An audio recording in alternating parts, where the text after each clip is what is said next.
Selamat siang Pak, selamat siang teman-teman. Izin kami dari kelompok 4 ingin membacakan makalah kami tentang teknik pengelolaan kelas. Yang pertama, pengertian manajemen kelas. Manajemen kelas merupakan berbagai kegiatan yang dilakukan guru secara sengaja dan terencana untuk menciptakan kondisi optimal bagi terjadinya proses pembelajaran di kelas. Pengelolaan kelas tidak hanya sekadar menata tempat duduk atau menertibkan siswa, tetapi mencakup seluruh proses pengaturan lingkungan fisik, sosial, dan psikologis agar pembelajaran dapat berlangsung secara efektif, efisien, dan menyenangkan bagi seluruh siswa. Secara umum, manajemen kelas mencakup tindakan guru dalam merencanakan, mengatur, memimpin, dan mengevaluasi seluruh aktivitas yang terjadi di dalam kelas.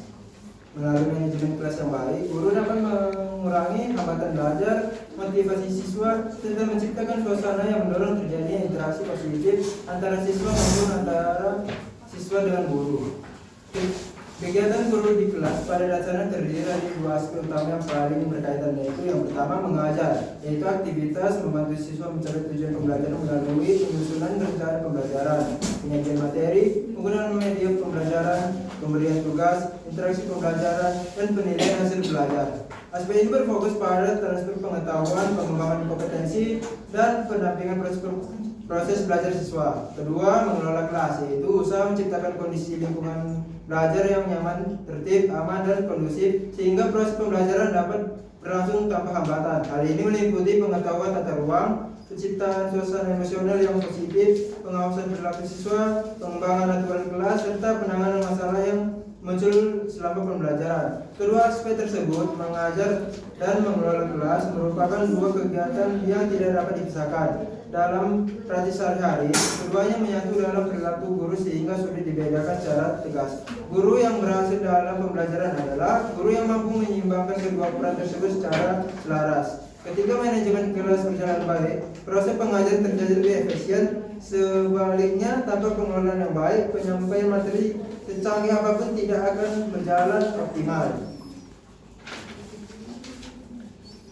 Materi selanjutnya yaitu masalah dalam mengelola kelas. Dalam proses pembelajaran, guru sering dihadapkan pada berbagai bentuk masalah yang dapat menghambat terciptanya suasana belajar yang efektif. Masalah-masalah ini tidak hanya berkaitan dengan aspek akademik, tetapi juga muncul dari perilaku siswa, dinamika kelompok kelas, serta pengaturan lingkungan belajar. Secara umum, masalah pengelolaan kelas terbagi menjadi dua jenis, yaitu masalah individual dan masalah kelompok. Yang pertama, masalah individual. Masalah individual merupakan masalah yang muncul akibat perilaku menyimpang seorang siswa dari norma kelas yang telah disepakati. Perilaku tersebut dapat mengganggu proses pembelajaran dan berdampak pada suasana kelas secara keseluruhan.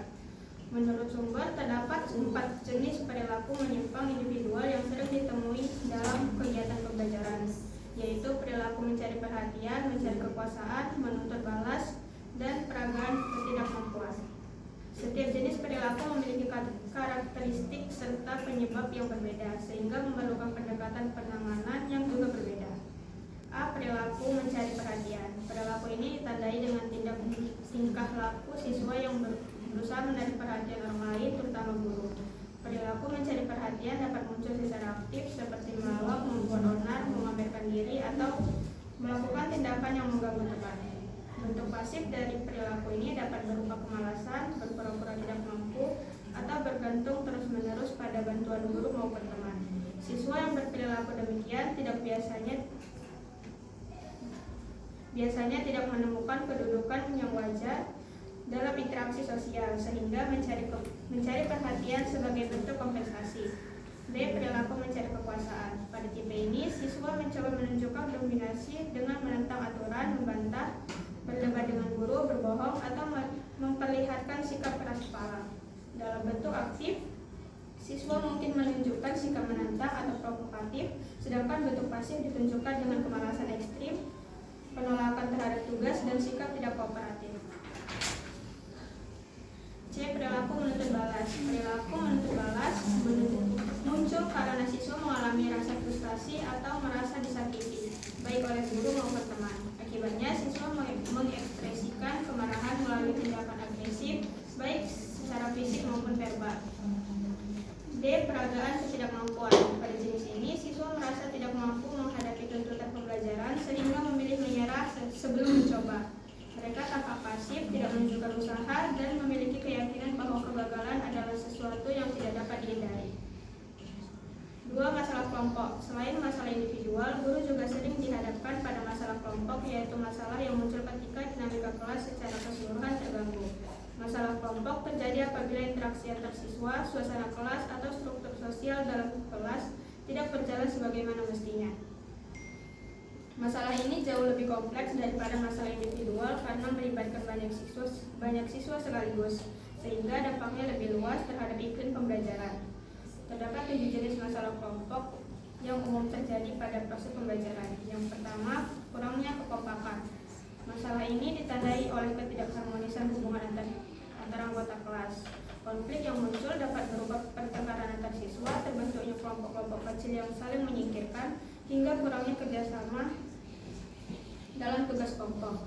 Kekompakan yang rendah menyebabkan suasana kelas tidak stabil dan membuat siswa sulit bekerja sama dalam pembelajaran. B. Ketidakmampuan mengikuti aturan. Masalah ini terjadi ketika siswa tidak mematuhi aturan kelas yang telah ditentukan.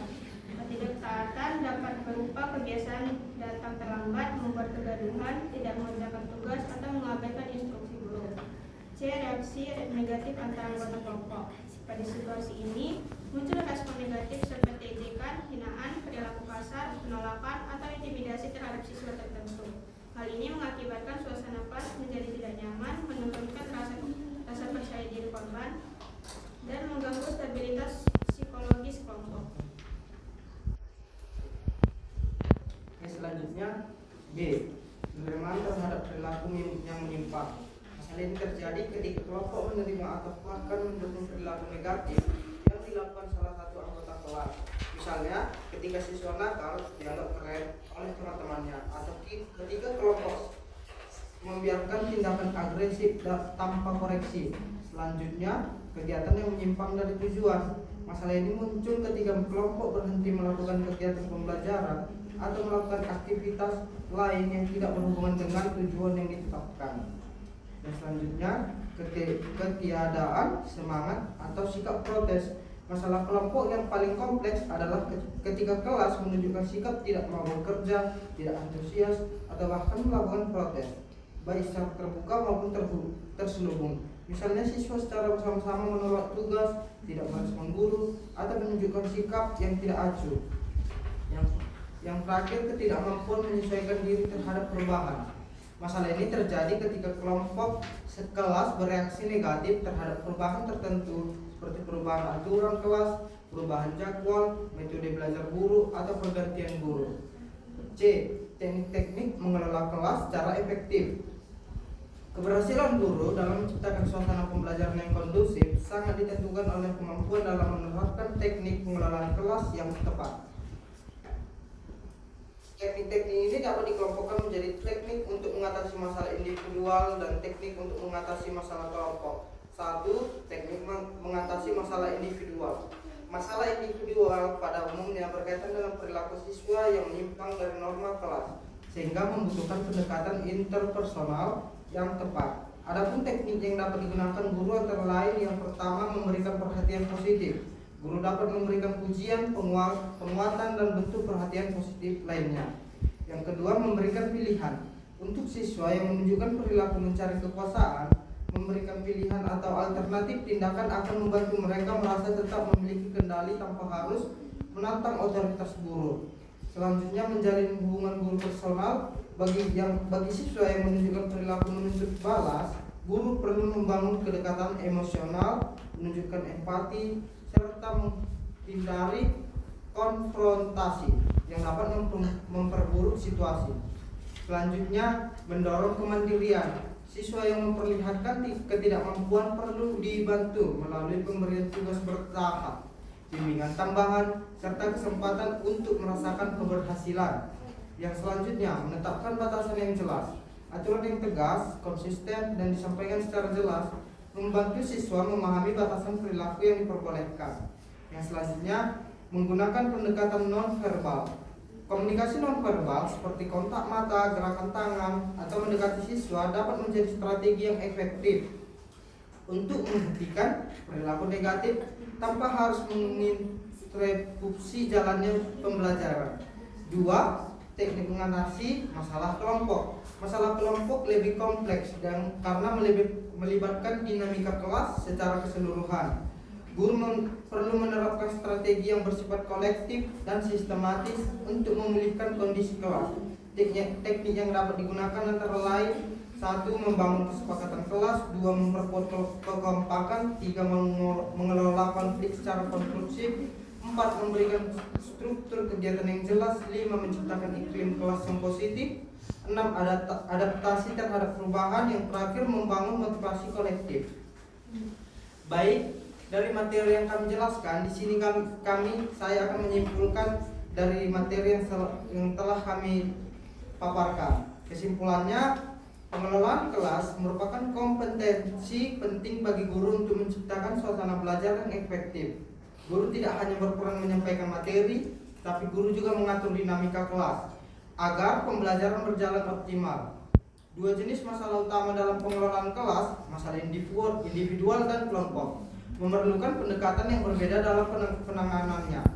Melalui pemahaman terhadap karakteristik perilaku siswa serta penerapan teknik pengelolaan kelas yang tepat, guru dapat mengatasi berbagai hambatan pembelajaran yang menciptakan lingkungan belajar yang produktif. Terima kasih.